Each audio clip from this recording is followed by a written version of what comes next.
I used to hate The Phantom Menace. I think I deserve a public apology from George Lucas. But a lot has changed in 25 years. 1999 was a different time. Before MySpace, Facebook, YouTube, or even the iPhone, a movie captivated the world. Phantom Menace. Phantom Menace. The Phantom Menace. Phantom Menace. Star Wars Episode 1, The Phantom Menace. Opens at midnight. So the Star Wars lights Started lining up over a month ago. All right, get out your lightsabers.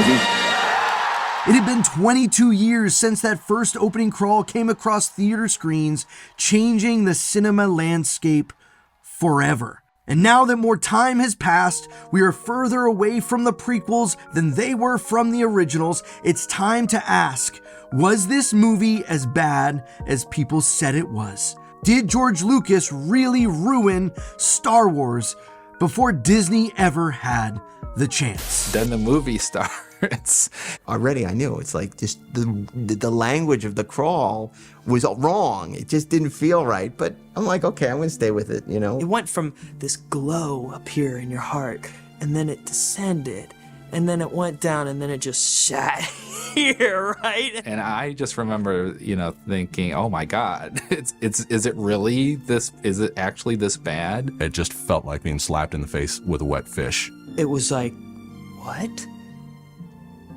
This could suck? When Phantom Menace hit theaters, I was 15 years old. My friends and I had already been tearing through time and time again, so much so that I lost the cover to the VHS special editions of the original trilogy. We were psyched. We were ready for Star Wars in this new generation. And so when we went to the theaters to see Star Wars for the first time, we were captivated by this story. Things that we had wanted to see, the fights, the music. We got to see Qui-Gon and Obi-Wan and this new guy, Darth Maul, and who would eventually be Emperor Palpatine, Senator Palpatine, all of these things coming together, but there was a dark cloud hanging over it. The Phantom Menace came out. That's when I noticed a real shift in fans from being like fans and they really admired George Lucas to taking it so personally that George Lucas actually wrote a movie to piss them off. Yeah. Who there loved the prequel movies? Shut up! You're wrong. It was amazing. It was everything I thought it was going to be and more. The hype and the craze, but is Star Wars worth the wait? Imagine my surprise when I started to have conversations with people around me who were ripping the movie apart, who hated it and thought what George Lucas had done was horrible. But can I tell you a secret? This movie was doomed to fail. This is the movie event of the decade. And then we had the merchandise. No movie before or after had the sheer avalanche of merchandise like Episode 1. What do you expect? It's the best movie of the century. This movie pulled in $1 billion, yes, the billion with a B, dollars worldwide. People flocked to theaters to see this, and partly it was the expectation that they had going in that made it nearly impossible to live up to that hype. I talked to you 2 days ago. Have you showered? No, I haven't. They've endured rainy weather, huddled underneath a blue tarp, received food from friends, and even saw a stormtrooper. Star Wars! Nothing but Star Wars! The impressionable teenager that I was just wanted to get along with everyone else. So when everyone was hyping up and getting on the bandwagon of hating this film, I joined in, and that just became what I believed. So what changed? How did I go from loving it to hating it to where I am today? Force will be with you. Rather than expecting the movie to be perfect, we have to ask ourselves the more important question: how does this fit in the overall story of Star Wars? Now, this is just simply my opinion. There's many of you that may not agree with me, and that's okay. That's the beauty of Star Wars. You can have your favorite films. I can have mine. I just want to give you a perspective from someone who has run that roller coaster, who's been on the high highs and the low lows, and I think I've found myself in a pretty decent middle ground to where I can respect and enjoy this film while also acknowledging the many many flaws that it does have. So let's get some of the major issues out of the way right up front. What from this movie is flat out bad or wrong? For this, I want to make some categories for us to use because not every sin is equally egregious. Kind of the idea of misdemeanors and felonies. So let's start with some of the misdemeanors.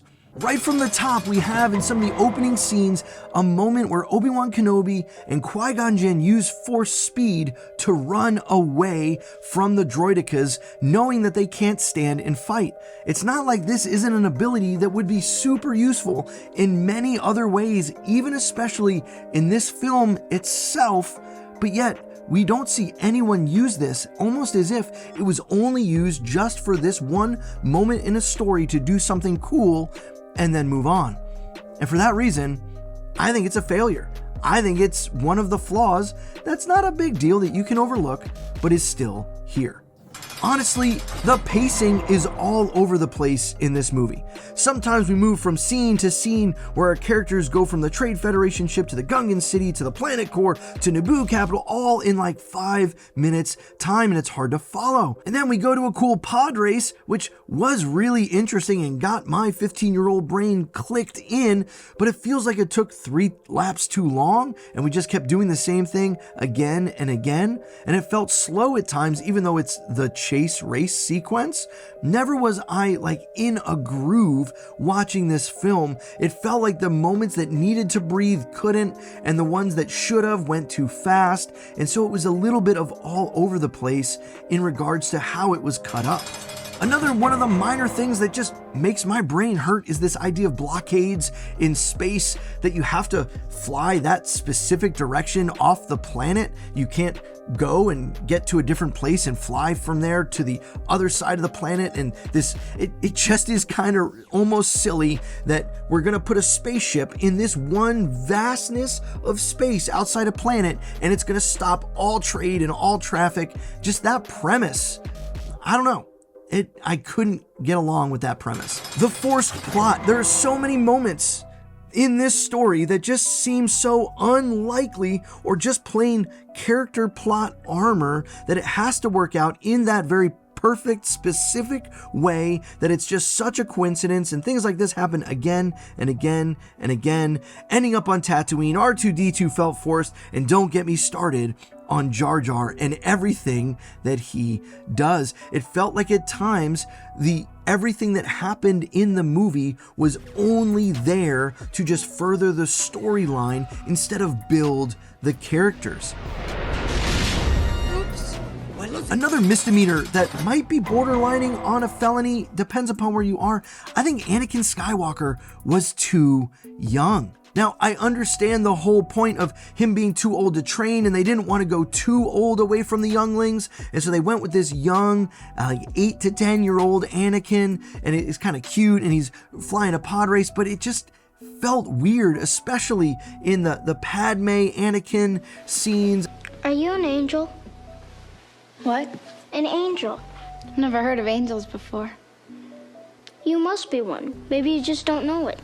Scene 1, take 3. Especially in the final battle type stuff where it just felt all kind of goofy and lucky and not really based on anything other than just, well, this is how the story had to go. Kind of back to my previous point. So I think if Anakin had just been bumped up in age just slightly into those like pre-teen years, just a little bit more, I think all of the flow of that character would have a very different feel. And this is not against Jake Lloyd. I think the hate that Jake Lloyd got was absolutely unwarranted. He was just playing the role that he was designed to play. But I think if he had been 4 or 5 years older, everything works really, really well. Or at least better. Now the felonies. Jar Jar Binks. Yeah, he is not a great character.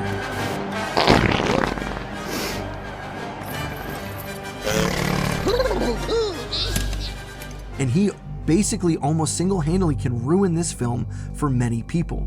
For 13, 14, 15-year-olds, it is still kind of goofy, and the potty humor and the goofiness still kind of connect, but for most, vastly everybody else, they look at Jar Jar and go, this is ridiculous. I don't like this. This has no place in Star Wars. George pushes this aside even by saying this is exactly what people said about 3PO and droids, and you're having droids do this and no one wants to see this. And it's our lot in life. I've got to rest before I fall apart. My joints are almost frozen. What a desolate place this is. They're too goofy, they're too silly, but I would argue there's a very big difference between the way that we go about with Jar Jar and R2-D2, C-3PO, and these other droids.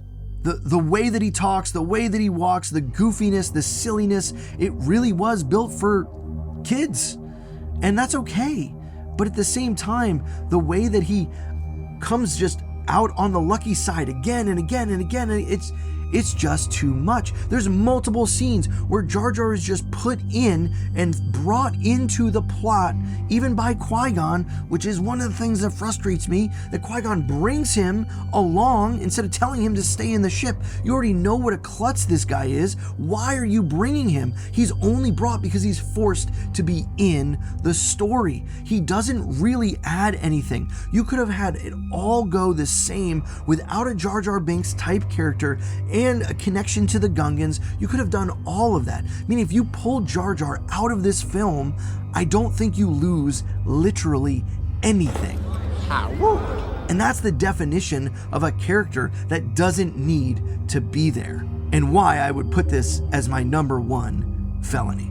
Second felony, and this one I think is more a stylistic and preference, but I'm still gonna say it because it almost breaks the movie as well, and it's putting Anakin in danger again and again and again. How is this what we're actually doing if we value this character? And we already know that this character is going to survive, so it's no secret that he's not going to be killed in the pod race, no secret he's not going to be killed in the final battle, but for him to not remain on Coruscant, for him to be thrown into the pod race, which I have a little less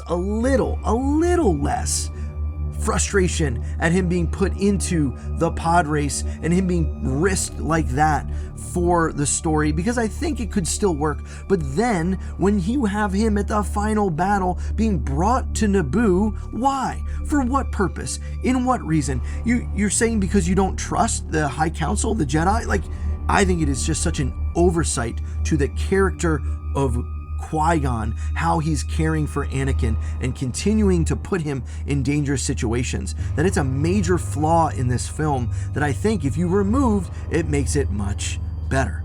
And speaking of that last battle, all the droids fall dead from this ship, from the control ship. The way Anakin takes out the entire droid army by accident, and that was such an immediate power down, good guys win, movie over, it was dumb.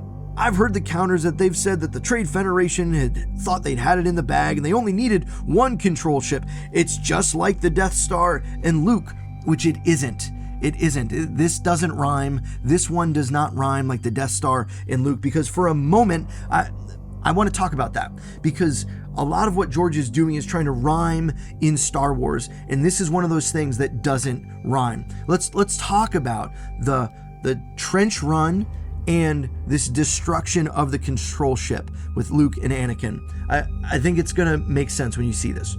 So here's the sequence in episode 1. Anakin hides in the cockpit of an N1 starfighter per Qui-Gon's instructions. Already a problem, like I said, to stay in the fighter, and he stays in the fighter. He randomly presses buttons, activating the autopilot and closing the cockpit. Anakin yells at R2 to turn off the autopilot once they're already in space, which R2 would be controlling anyway, right? Because he's the one who controls the autopilot. Kind of frustrating. The starfighter gets hit, sending Anakin and R2 spinning through the air, falling right into the hangar of the control ship.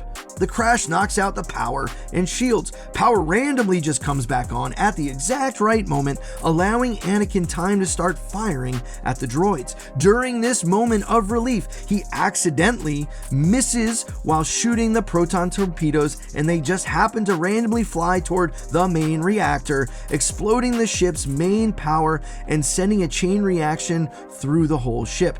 This single-handedly saves everyone except Qui-Gon, because the droids lose power and fall to the ground. Honestly, it might as well been Jar Jar sitting in that cockpit with the way the story went.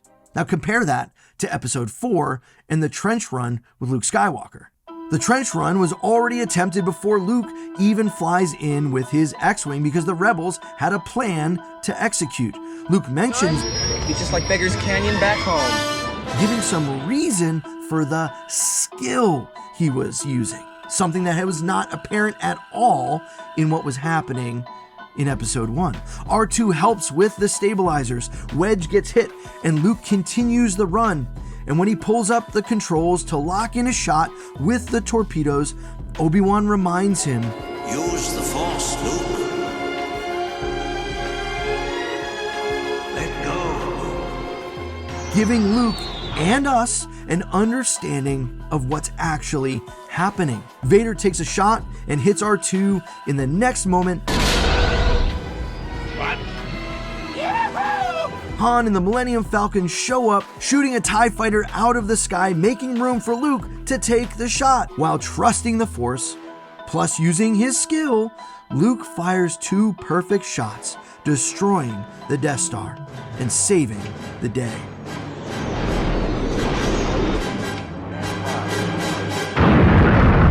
But this was not done by dumb accident. It was very clearly done through trust in friends and in the Force. And you can see how that builds a story versus the ridiculousness of the last battle with Anakin, which he shouldn't have been in if he was left in Coruscant on safety.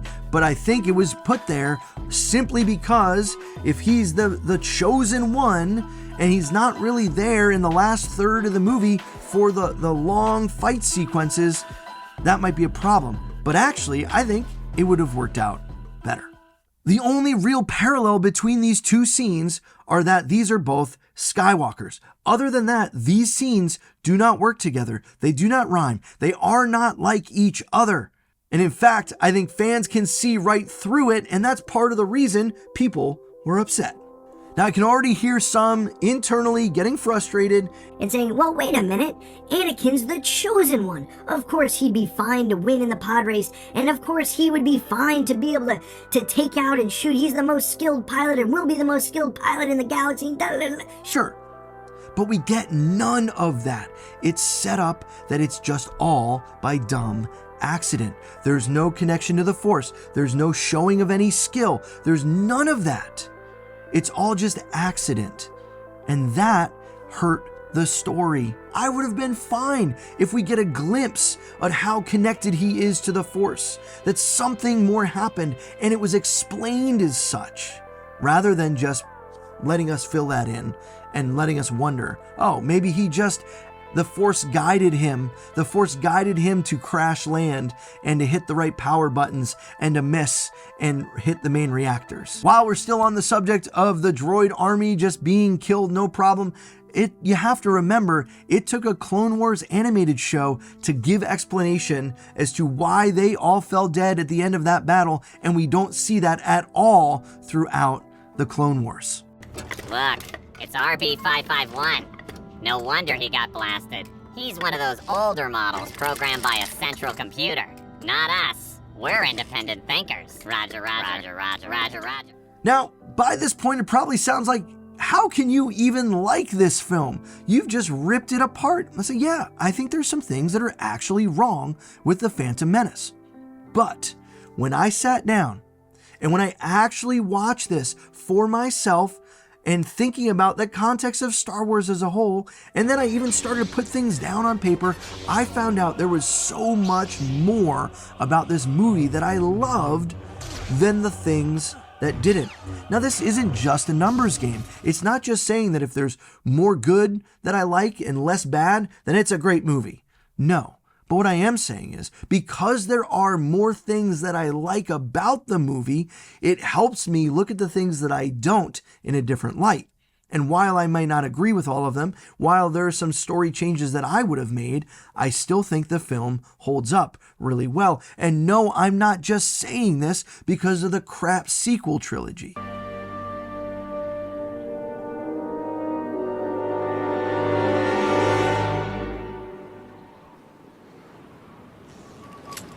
This movie stands on its own merit. First off, I think it's helpful for us to talk about the scale and scope of the prequels versus the original trilogy. When we talk about the original trilogy, what is it that sticks out about Star Wars? It's the characters. It's Han, Leia, Luke, Chewie, R2, C-3PO, all of the characters coming together that we love and that we see again and again, and we have these emotional attachments to these characters. We see ourselves in Han. We want to be good like Luke. We want the loyalty of a friend like Chewbacca, and we find connection in these stories, and we care about these characters. We love these characters because the original trilogy is character driven. We look at Darth Vader, who is probably the best villain in all of cinema, and we are in awe of that villain, that character, and then we get the backstory and everything surrounding it. The original trilogy is character driven. The prequels is less character driven and more epic battle, epic grand political stage movement of how do we get to the point of characters. Now, of course, there are characters that we love that are in these films. We get Qui-Gon, we get Obi-Wan, we get Palpatine, we get Anakin, some people don't love, but we get these characters that are important, but it's really about the stuff around it. It's not just about seeing Yoda. It's about seeing all of it. And the whole film, and really the whole prequels, is set up to be a building and a building and a building of the Empire, of the world, of the galaxy. And we see so much more of those things because it's the foundation that everything is built upon. So it had a very different goal than just the character-driven that we're pulled into Star Wars.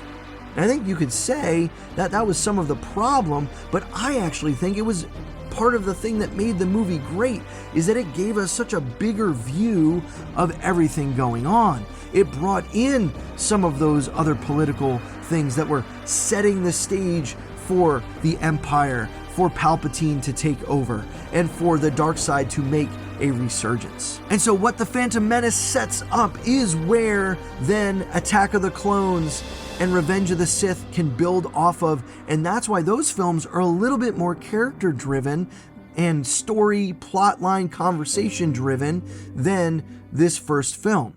When talking about things that I love from the Phantom Menace, I must mention at the front that the sound, the music, the sound effects, all of it was absolutely spectacular. That you may want a version without the chorus, but I don't know if you even want to contemplate that. I love the chorus. It gives it that churchy. Yeah.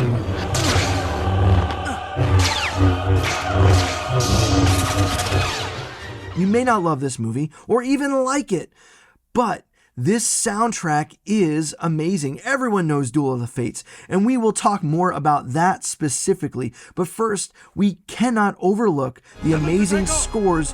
The use of choir in this film is phenomenal. The passage through the planet's core when Qui-Gon and Maul meet, these bring so much to the movie. And I know George has previously said how important sound is, that it's 50% of the movie, and it shows. Music is the magic dust of movies. I'm happy and proud to be standing here years after I first heard the score to celebrate the man who wrote it. You see, Star Wars was meant to be a simple hero's journey, a fantasy for young people. And then John wrote the music, and he raised it to a level of art, popular art that would stand the test of time. What I'm trying to say is, you made my life so easy. I had so many ideas for other movies, but I never got to them because you ensured that Star Wars would endure forever. And then you did it again with Raiders of the Lost Ark. Steve and I sat on the beach to talk about the story for Indy. And instantly, we both said at the same time, John has to write the music. Steve said, great, that's the most important part. Let's go have lunch and we can write the story later. But beyond the music, the sound effects are incredible.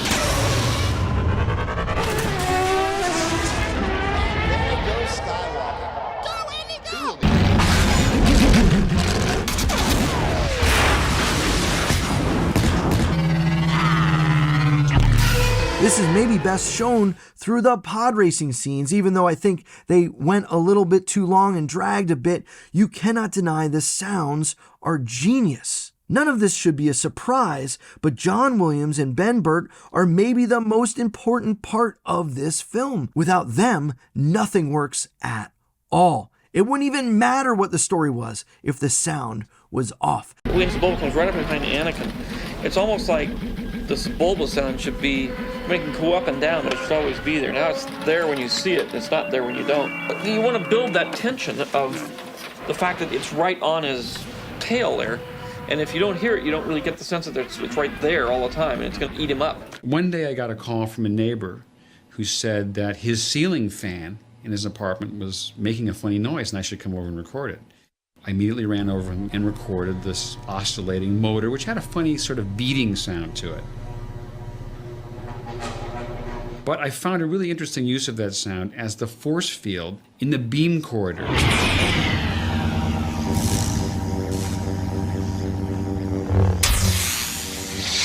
While Jar Jar was a miss, and maybe Anakin was too young, there are still so many awesome characters that work so well. Qui-Gon Jinn is possibly the best character in the entire film. Liam Neeson killed this performance. I don't know who you are. I don't know what you want. I can tell you I don't have money.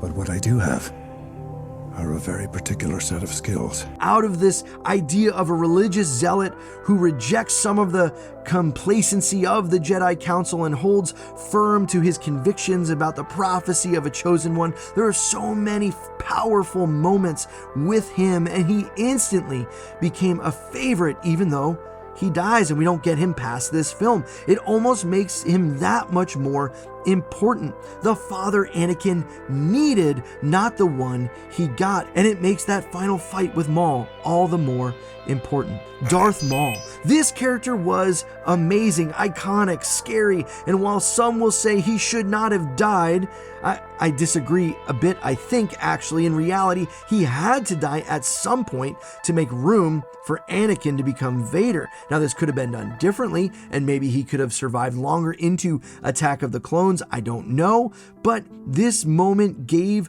great development to Obi-Wan and was a huge part of setting up the next films, because it gave Obi-Wan Kenobi an opportunity to step in with Qui-Gon dying and him defeating Maul. Now he could have done it in a way that Maul didn't die and he could have come back in the next film, fine, but I think the way that it went down really put Obi-Wan in that position to be the one. He just defeated the Sith. He just defeated the one that Qui-Gon couldn't, and now he's going to step into that role. I do wish Maul had had more screen time though, but him coming back in Clone Wars helped make up for that. Speaking of Obi-Wan Kenobi, if we're talking favorites, we cannot forget about him, the Jedi apprentice who is ready to lead but still yet unsure of his own ability. He is humble, he sees some of the problems of the Council, but also the problems of the extreme religious view that gripped Qui-Gon. Ewan McGregor was fantastic, and over the next two films, he becomes one of, if not the best part of the prequels. Padme, she was one of the bright spots of this movie. Her portrayal of Queen Amidala, I thought was great. The difference between how she was stiff and rigid when she was in that role versus when she's walking around and with Qui-Gon and meeting Anakin, I think that balance worked really well. For her to be stoic at times and rigid and then get comfortable once she's out of the royal garb, Natalie Portman I thought was masterful, and 15-year-old me was taken just like Anakin. Palpatine. It was great to see the beginnings of the manipulation working in the Senate by Palpatine, especially when the communication was cut off on Naboo and we get a little glimpse of that distortion, the darkness of his voice coming through. I have assurances from the Chancellor. His ambassadors did it right. Let's negotiate.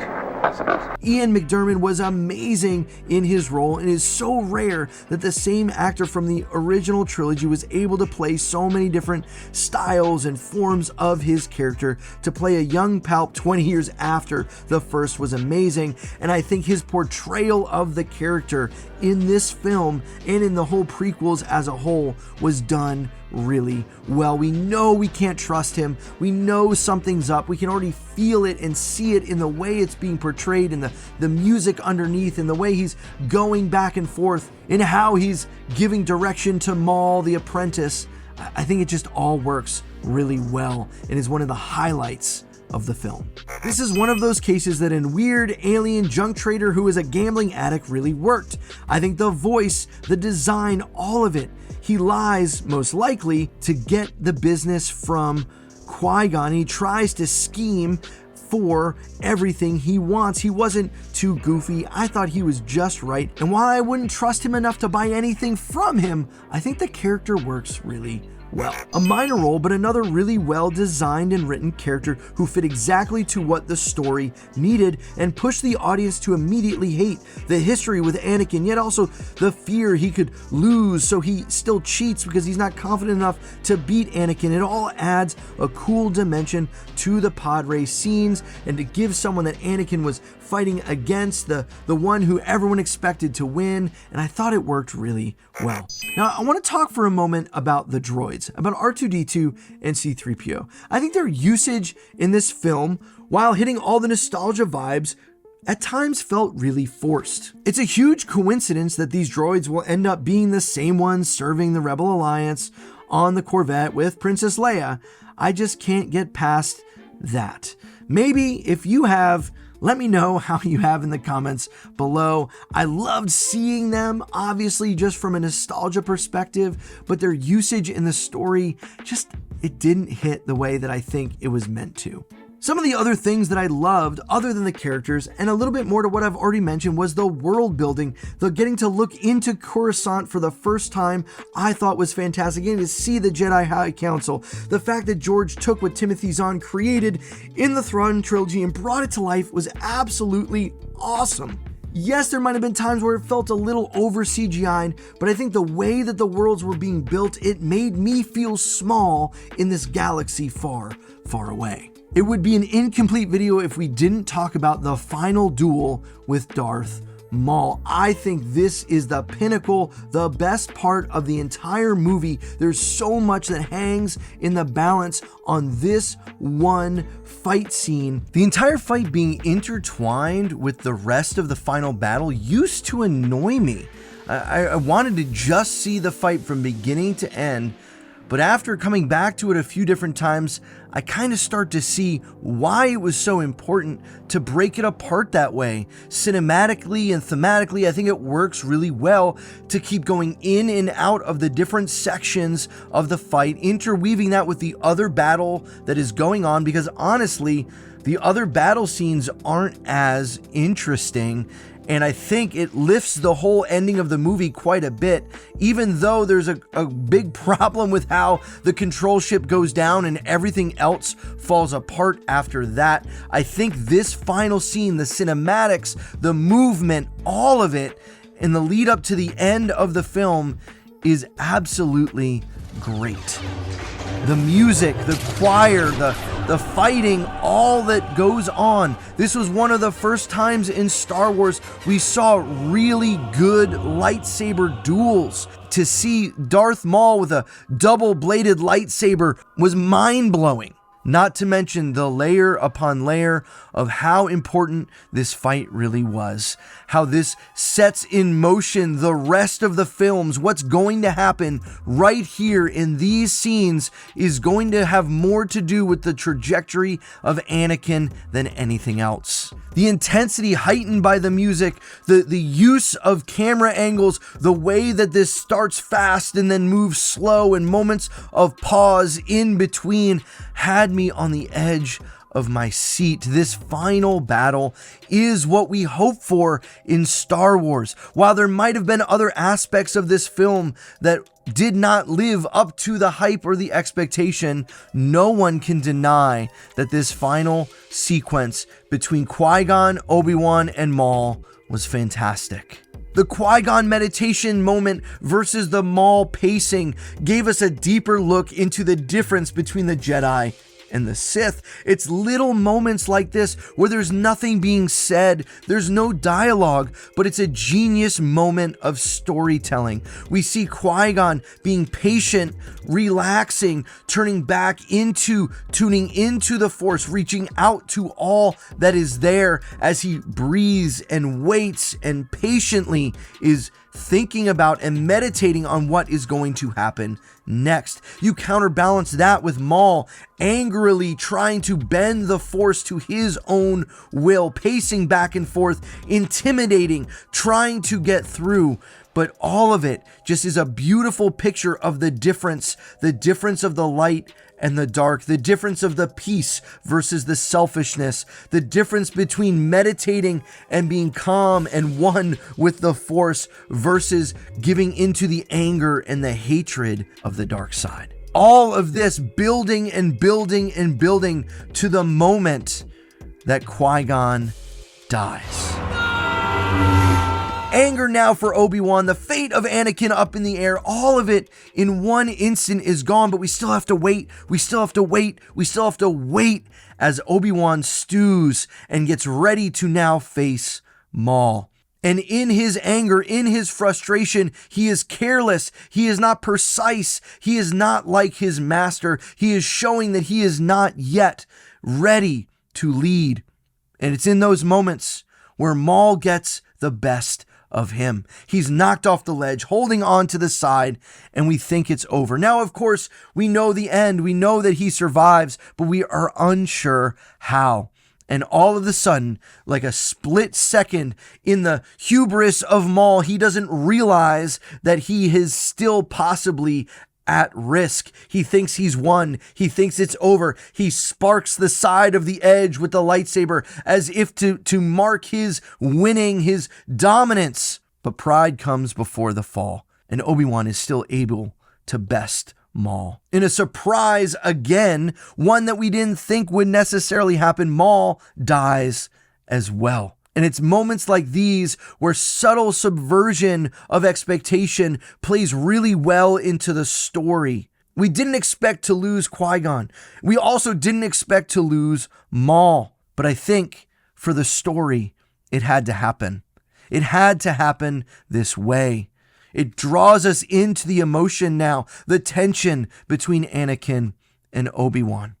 The tension between Anakin and the Jedi High Council, where his dying wish is now that Obi-Wan would train Anakin. Promise me you will train the boy. Yes, Master. He is the chosen one. He will bring balance. Train him. If there is one thing, one minor, tiny little complaint to say about this final duel is I wish the Force had played a little bit more of a role. Yes, we see it in the use of flying out of the pit to eventually defeat Maul. Yes, there were some moments here and there where it was used, but I would have loved to see the calm use of the Force by Qui-Gon and Obi-Wan and the angry Sith dominating use of the Force. I think that would have just heightened even more the final battle. As Obi-Wan comes to hold his master after all of it is said and done, we now are given possibly the most important part of the dialogue, of the story, of all of it going forward, because now Obi-Wan has purpose. Now Obi-Wan has a mission higher and more important than any other mission he's going to be given by the High Council, a mission given by his master to train Anakin. This is the moment that everything shifts in the Star Wars universe. This is a beautiful moment of writing, a beautiful moment of emotion. And while some take issue with many things in this film, it's moments like these that far outweigh the bad. Because it's even to the very last moments, to Obi-Wan's last breath, will he fulfill the promise he makes to Qui-Gon. I've been waiting for you, Obi-Wan. We meet again at last. The circle is now complete. When I left you, I was but the learner. Now I am the master. Only a master of evil, Darth.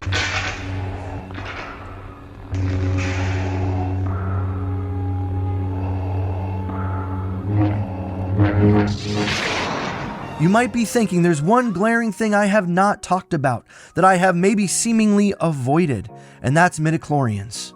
Yes, the thing that divided the fan base, that said George was getting too scientific, that he's taking the mystery out of the Force and putting it just into this biological cell understanding. And I think that that's fair. An initial reaction of this is so different from what we've known, but I really see it just as an expansion to understand more fully how is the Force in everything. It's an energy field created by all living things. It surrounds us and penetrates us. It binds the galaxy together. The midichlorians themselves are not what is powerful, but instead a measurement of how in tune, how potential is this Force connection for each individual. It helps understand why there are some that have no ability to connect to the Force, while others seemingly have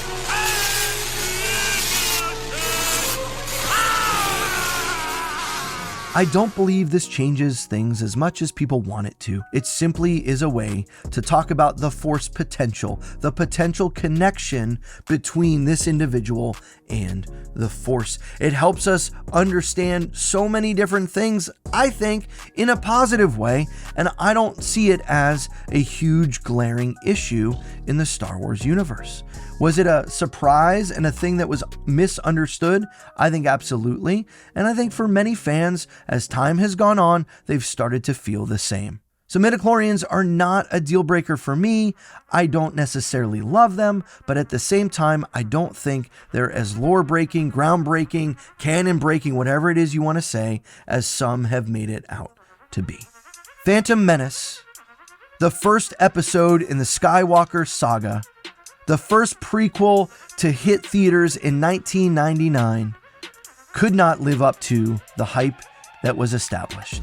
That, if anything, is the biggest flaw of this film, that the hype train got so out of control, no matter what was put on screen, was not going to live up to the desire of fans. My main takeaway from this is if you enjoy something, don't let other people talk you out of it. 15-year-old me leaving the theaters really enjoyed Star Wars, loved it, couldn't believe what I was watching. But then as I grew older and I spent more time around others, I let their opinions change what I already thought. And unfortunately, I think that happens with these films more often than not. So have your own opinion, have your own perspective on Star Wars, and stick to it. Don't feel you have to even defend yourself. If you like The Phantom Menace, fantastic. If you didn't, that's okay. Is Phantom Menace a perfect film? No. It's not even in my top 3 of Star Wars films.